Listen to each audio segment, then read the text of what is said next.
I'm Eric.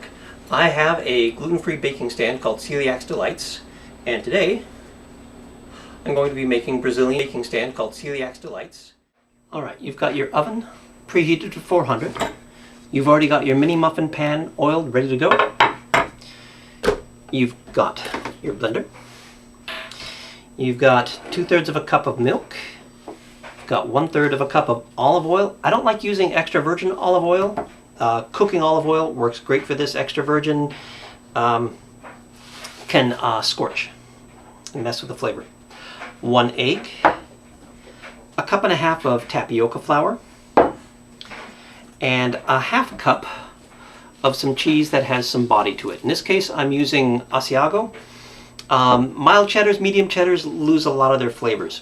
Also, you want stuff that has been grated by you from a block. If you buy stuff that's pre-grated, it has a compound in it to keep it from going bad, which also helps keep it from melting correctly. So grate it yourself, it's more fun. And you're going to want a teaspoon of salt. So wet ingredients, egg, olive oil, and milk. Now, this is the Brazilian version. I had an Argentinian family come and tell me that I was doing this wrong and that in Argentina, they substitute orange juice for the milk. So I tried it and it tastes good. It's a little odd, but it perks up the cheese flavor very nicely. You can just dump this in. I just don't like getting things on the top. That's just me. My teaspoon of salt. And if your cheese is really salty, you can cut that back. There you go.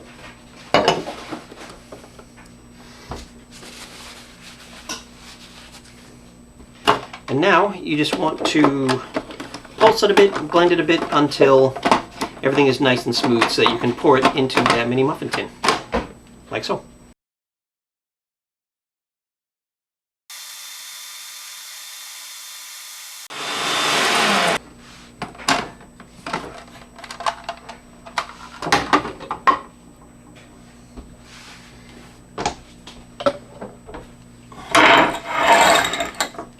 Okay then.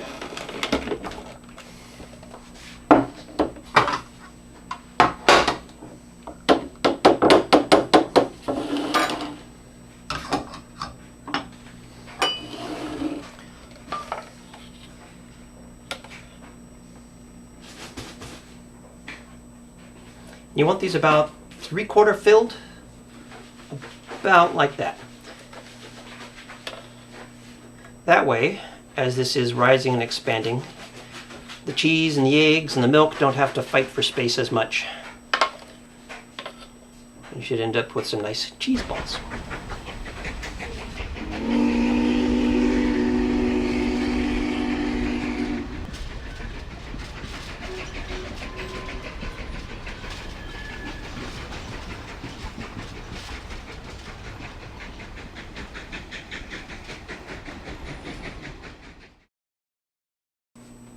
So there, you've got all these little bits that kind of landed on the top.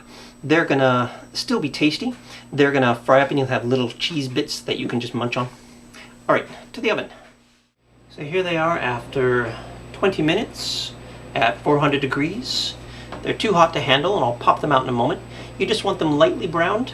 Let's see if we can zoom in.